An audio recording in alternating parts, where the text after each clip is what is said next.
At Talus, we know cybersecurity can be tough and you can't protect everything, but with Talus, you can secure what matters most. With Talus industry-leading platforms, you can protect critical applications, data, and identities, anywhere and at scale with the highest ROI. That's why the most trusted brands and largest banks, retailers, and healthcare companies in the world rely on Talus to protect what matters most. Applications, data, and identities. That's Talus, T-H-A-L-E-S. Learn more at talusgroup.com/cyber. You are tuned in to the FowlWeather Podcast, the forecast to your next successful hunt. Coming to you from the home office, Jack's Reef, New York.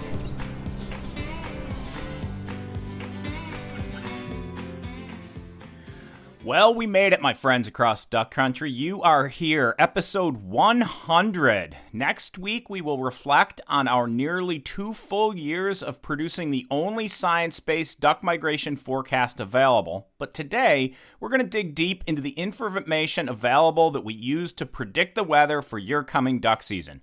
We are also the only podcast that produces long-term forecasts, and while our official October and November timed long-term forecasts that can be more accurately used to predict your coming duck migration are months away, we always love to read the tea leaves and stick our neck out.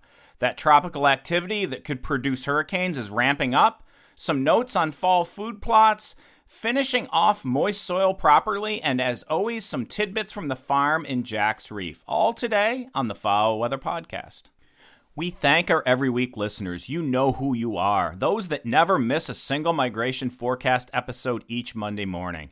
We appreciate y'all very, very much. You're as ate up as me about ducks, duck biology, and duck migration. You know where the ducks are at before the ducks know where they're at. Think about that. You know where the ducks are at before the ducks know where they're at. Our dedicated weekly listeners can pick the best days to hunt because the FowlWeather Podcast forecasts fresh ducks hot from the north. Shoot the ducks from the north before they know where they're at. And hey, I ask you to follow us on Spotify, Apple Podcasts, or wherever you listen to make sure you never miss a single episode. Starting in October, be sure to get your migration forecast every Monday morning. I'm your host, DrMike, coming to you from the home office in Jack's Reef. The heat button is back on and it doesn't seem to want to turn off. We also have had a long stretch of really dry right now during ear development stage for corn and flowering stage for our soybeans. That combined with a cold, wet, and late spring for us has a lot of fields looking really shoddy in our neighborhood. Kind of digging into the USDA numbers a bit as evidence of the tale of 2 summers for growing crops, Iowa corn is nearly 100% done silking and 60% is doughing or just after the milky stage, with 85% of their corn rated as good to excellent condition. In contrast, New York corn is only 50% at silk stage and a very small amount in that doughing stage.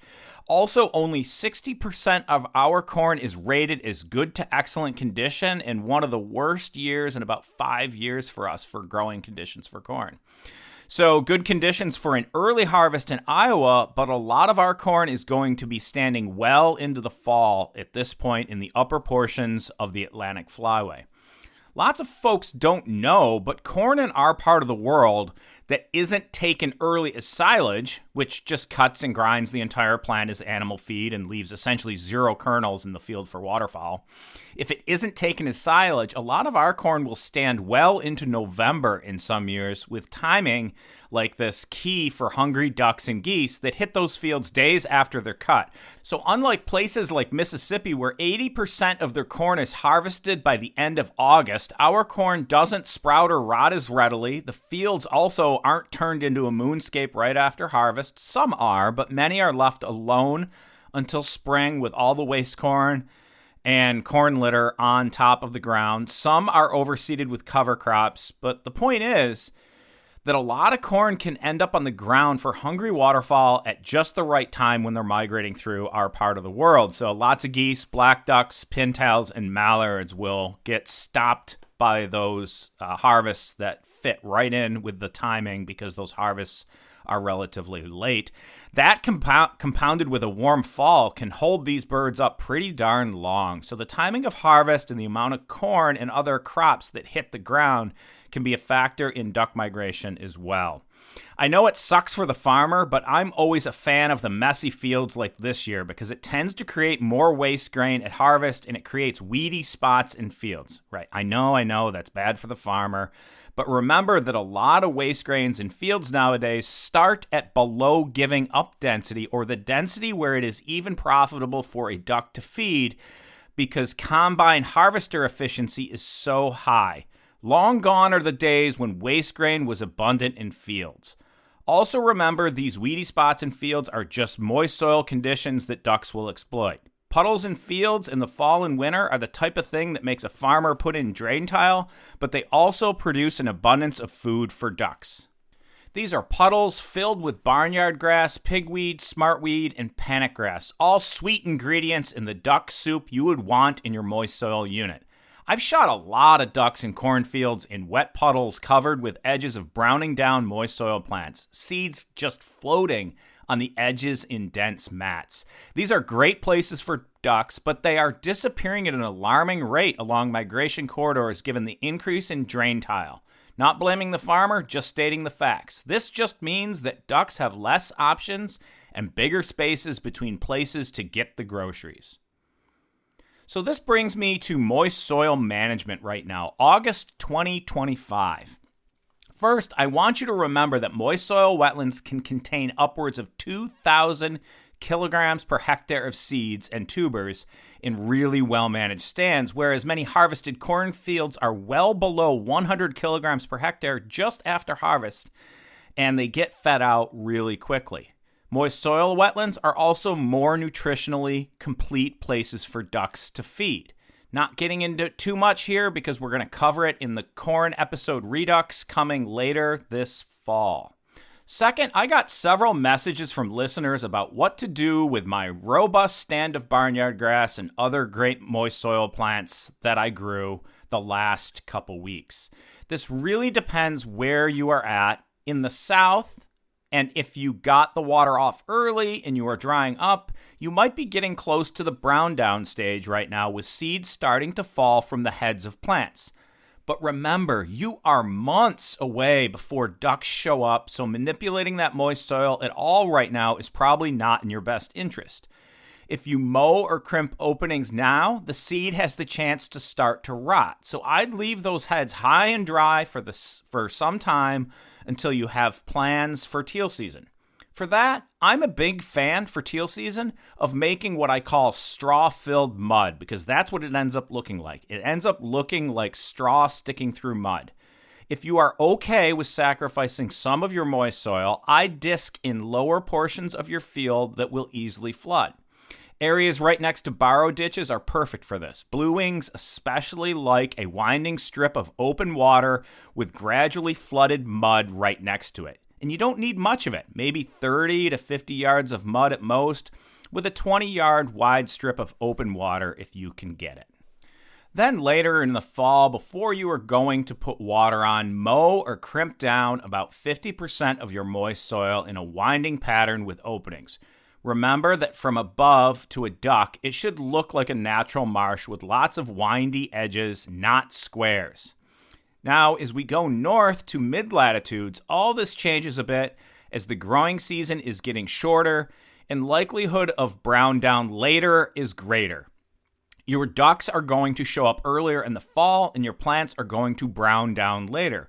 So you may sacrifice some growth for teal season. Hopefully you have some less desirable plants in the low-lying areas like smartweed or Ludwigia, also called seed box, that you can sacrifice a small bit of to make openings like I talked about above for teal. Then as the season progresses, do the same as our southern friends, timing your mowing and crimping with when you need to get water on your moist soil unit. Also remember that you don't need to put all your water on at once. This doesn't matter where you're at. So stage flood. That is, I'd flood about 1/3 of your stuff early, 1/3 mid, and 1/3 late so that food remains available throughout the season. You don't need to put all the food out at once if all the guests have not shown up yet. And you certainly don't want the guests of honor, the mallard, to show up late and then have nothing left to eat. So stage flood to sustain fresh food for ducks throughout the season as they move south. Now on to our northern friends, and here moist soil gets really tough. And I'm talking like the latitude of Jack's Reef across to Wisconsin and so on. Lots of time we start getting ducks in mid-August. Lots more in September, and then a flood of early migrants at the beginning of October for sure. Now, our wetlands don't even green up until June, and our moist soil doesn't often pop well into July. So by late September and even early October, a lot of our plants haven't even finished off. That is, they are not at shatter stage yet, where when you walk through a moist soil unit on a dewy morning, your boot toes, the toes of your boots, are covered with seeds. That's the seed boot index, as I like to call it. If you walk through your field and your boots are barely covered in seeds, do not mow, do not crimp. I'm a fan of crimping or rolling in this part of the world rather than mowing because lots of times our plants are still green, and you can just run them over with an ATV or better yet, roll them with some tracked vehicle, and you don't sacrifice the entire growth of that plant. The problem is that ducks at this northern latitude also aren't even really looking for seeds that early. Remember that on most years, juveniles outnumber adults in the population and that those juveniles don't even know what a seed is yet. Think about that. They've been living on invertebrates and plant matter, mostly invertebrates for the protein for growth. That is why when we study ducks that feed at these northern latitudes early and look at the habitats they use, even though moist soil has started to be made available, it takes ducks a long time to find it. So we try to provide abundant, shallow, emergent marshes, those places filled with burr reed, rice cutgrass, submerged aquatic vegetation, arrowhead, and lots of invertebrates. And I stress the word shallow because this is a time of year that you can lower your emergent marshes and flow them into moist soil areas nearby if you have them adjacent to start to prep them with that kind of spongy soil so that when it rains or you pump, that it doesn't take as much water to fill them. And also, goodness, remember, ducks are short. There's a whole episode on it. So making a little mud on the edges is not a bad thing. Ducks like to just tip to feed, and they actually like to walk around in shallow water and dabble with their bills. Guess what? They're called dabbling ducks. It also concentrates food, the shallow, water, and reducing the water level a little bit as fall enters. It also concentrates food and encourages insect activity by heating the water because it is shallower. Okay, so when do ducks start using moist soil seeds and tubers at northern latitudes? In my experience, it starts to get hot and heavy in November and continues into December until freeze up. This is when these ducks start to need high carbohydrate foods as the season gets colder and their brains start to think more about the next migration. And this is very specific to black ducks and mallards and pintails and the remaining early ducks that are around. Most of my good moist soil shoots have been after everything has really browned down, been beaten down by like a hurricane level rain event, or maybe had some snow, then melt, and natural pockets have started to open up in the moist soil. This can be encouraged, of course, these openings by doing some early season rolling. Again, I wouldn't mow unless you have a field well into shatter stage that is still dry. There is not a good reason to sacrifice an entire season of green growth by mowing down still maturing plants. Okay, a little lesson on late season, kind of late summer moist soil prep. We hope it helped, and send some photos and notes to DrMike at FowlWeather.co and let us know if you have another method. Let us know how your moist soil is looking, and we'll look at sharing those on our social media and let folks know what others' experiences are out there. Next up, I want to dig into that fall-winter 25-26 weather, so please stick with me.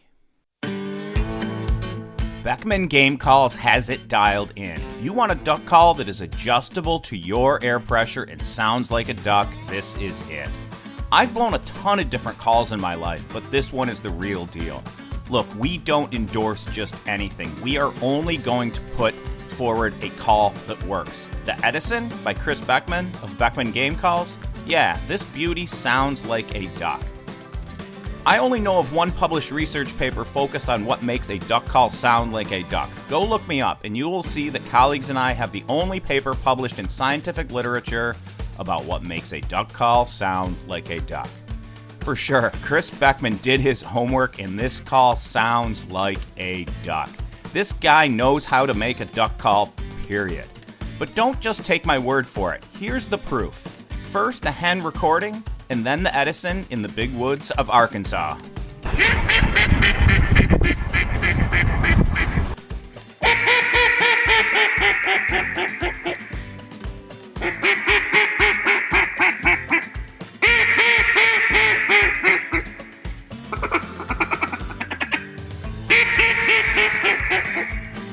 Visit them today at BeckmanGameCalls.com.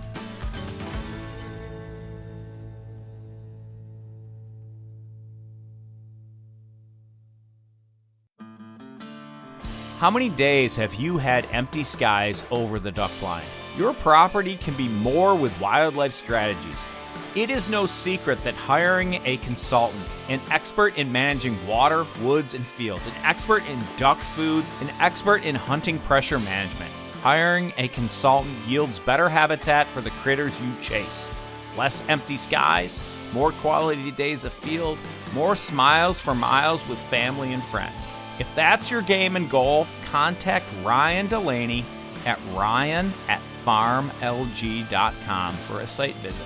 And hey, here's the deal. I'm filled up for summer 2025 with clients up north, but if our northern friends have a property in need of some love, contact me at DrMike at FowlWeather.co for a summer 2026 site visit.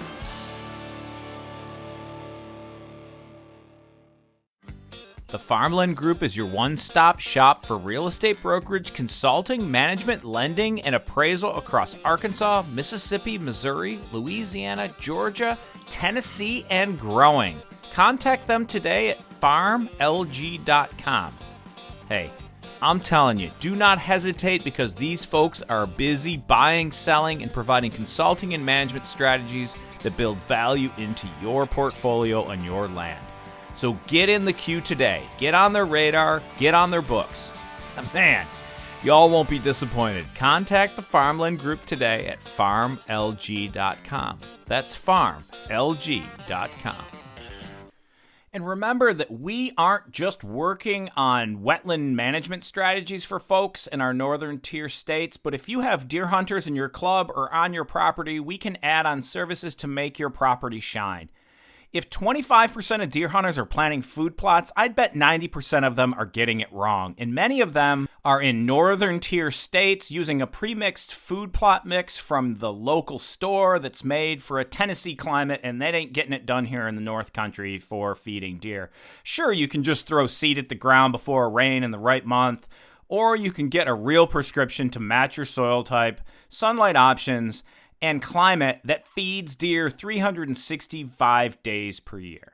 Anyhow, consider it. The plots we've recommended and put in are popping with a combination of plants that when one finishes, the other turns on, and deer are in our plots nearly all year. We also can make your property pop with warm season grass and forbs using our green space renewal program.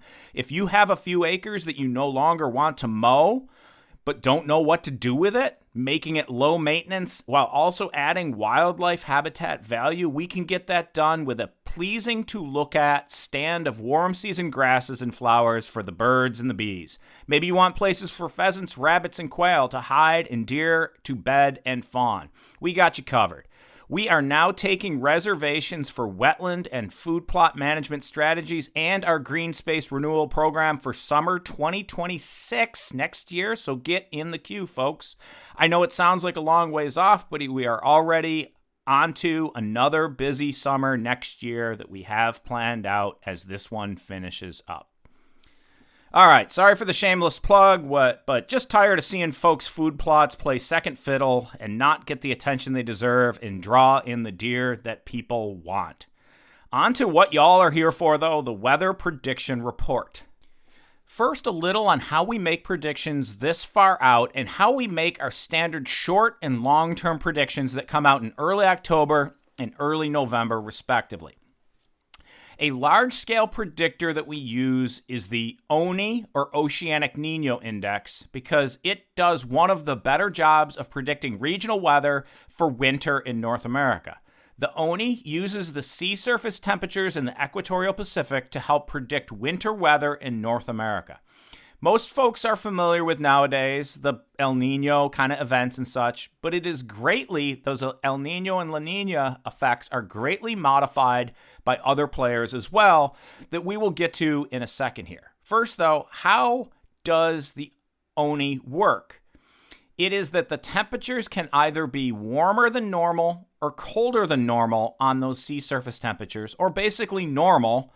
But during the warmer or colder than normal phases, these sufficiently modify the general flow of the atmosphere to affect the normal weather conditions around the globe, and specifically predictability in North American weather. Is it a slam dunk? No way. But it greatly increases the odds of certain weather conditions. Specifically, the onset of an El Nino or a La Nina is declared when the temperature anomaly exceeds 5 degrees Celsius in the positive direction or the negative direction, that is warmer or colder on that sea surface temperature by a 0.5 degree Celsius for a 3-month period.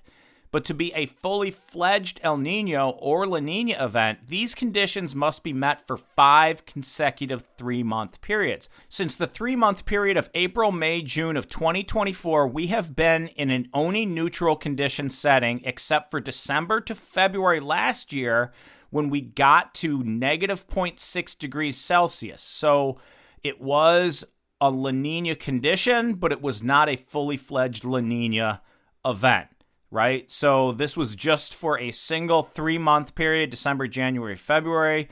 This basically means the sea surface temperatures in the equatorial Pacific have been between that positive 0.5 degrees C to negative 0.5 degrees C of normal for nearly this entire period. This does little to tell us what is going to happen with fall-winter weather, and why last year, even though we were hoping for La Nina conditions to start early and persist, which could have brought some more snow and cold to the prairies, we only got hints of that weather action at best.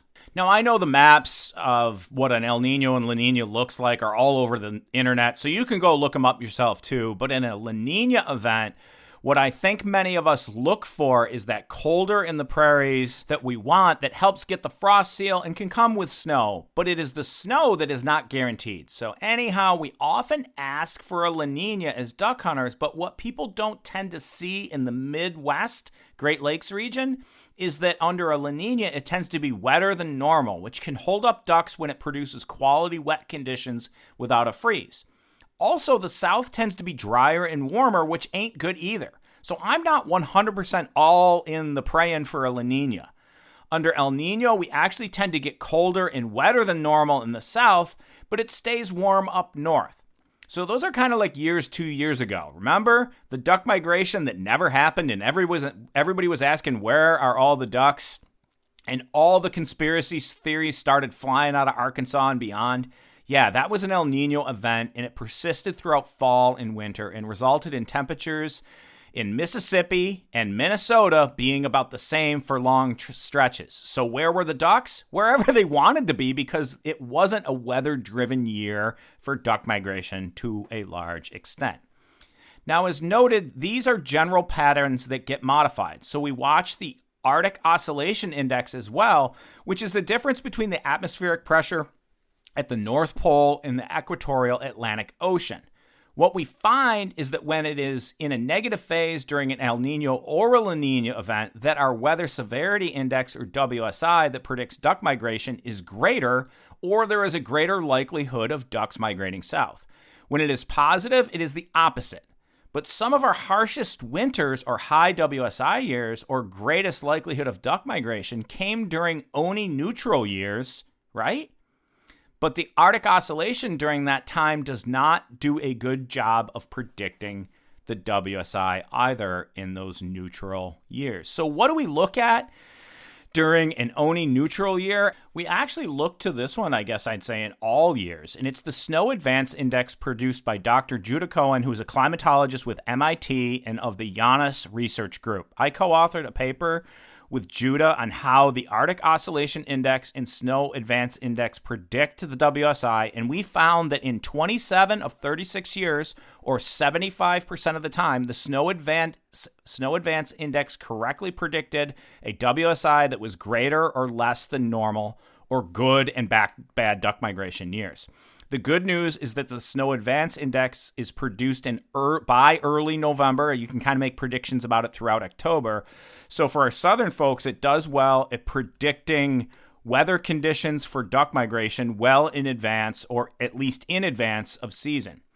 The Snow Advance Index is specifically how quickly the snow cover advances across Siberia, which sets up a cold, high-pressure system when it advances quickly, and this can affect how wavy the jet stream is, and as such, the weather the rest of the winter in North America. So how much snow can fall in Siberia is then affected by how much ice there is off the coast of Siberia. Unfortunately, none of that is available right now other than the Oceanic Niño Index, which has an equal probability of a La Niña or neutral conditions this coming winter. I'm betting on neutral right now, so that leaves us in the dark somewhat at this time. But if you haven't had your head in the sand, it's been warm, like record warm, in the ocean and on land in North America. This year hasn't been much different, with temperatures in much of the northeastern U.S. and west running much above average, and then the middle of the country mostly above average, other than like North Dakota, South Dakota, Kansas, and Oklahoma that ran near average temperatures. For the contiguous U.S., June ranked 7th warmest out of 131 years. So we're really talking about the summer here, right? It's been warm. But hey, May, which felt super cold to us here in New York, was near average. And I think that tells you something. A season that felt really cold was actually near average for the month of May. Much of the country was just above to right at average temperatures for May. The theme for this fall, though, given the oppressive heat and humidity many of us have seen this summer, along with violent storms and long periods of drought, depending on where you're at, is that we are probably going to have a late entry into winter. My prediction right now is that we're probably going to kind of have a repeat of next year, and we might enter winter a little slower. So a lot like last year, but December in the North Country might be a little milder, and then maybe one cold shot in January. Again, sticking our neck out, but all the indications are that we're going in pretty warm and that the switch isn't going to flip that quickly towards winter this year. I know that's not what y'all wanted to hear, but I'm also not here to blow smoke. So there is our expectation at the FowlWeather Podcast that we're going to be warmer than normal through December and January. But I'd say it's still a crapshoot this year. After a good period of drought for some in August, I'd also predict that the lower Mississippi Flyway and all of the Atlantic Flyway is going to be wetter than normal for September and October, owing to 2 to 3 substantial tropical systems and likely at least one drenching from hurricane activity, unfortunately. Now, I'm recording this early so that while I'm in Sweden presenting as an invited speaker on the effects of game farm mallards on wild mallard genetics with my friend and colleague Dr. Phil Lavretsky, he and I are invited speakers for the Pan-European Duck Symposium on game farm mallards. So right now, I'm getting packed. Things are ramping up in the Atlantic as far as tropical activity. Invest 97L, I think, became Aaron overnight. And that system is marching east, and I hope it travels off the U.S. coast. That looks like what it's going to do, and out into the Atlantic Ocean. But remember, I'm finishing up this episode ahead of time, so Aaron will be done with what she's going to do, I think, by the time this episode comes out. But do keep an eye to the tropics for the rest of August and into fall, because it will affect your water conditions and finishing off that moist soil, finishing off your crops, and prepping for your fall duck season. I was expecting to have to record the Bee-Pop bonus episode from Sweden, but I asked around, and it sounds like these results will not be out until early September. So I'm bringing my portable recorder with me, but I expect that Once we return, the Bebop will then come out, and I will have time to do the bonus episode from the home office here in Jack's Reef. Next week is our 101st episode. We've got some hate mail to read to you and respond to, and some cool questions from listeners to answer. And I'm going to tackle some of the grumpiness from Louisiana, because y'all are a special bunch that comes up with some of the nuttiest conspiracies ever. Whew. It's like the Louisiana boys are trying to outdo Arkansas on a daily basis with just nuttier made-up stuff. So don't miss that one, my friends. Thanks for listening, and as always, may your skies be filled, and shoot straight, my friends.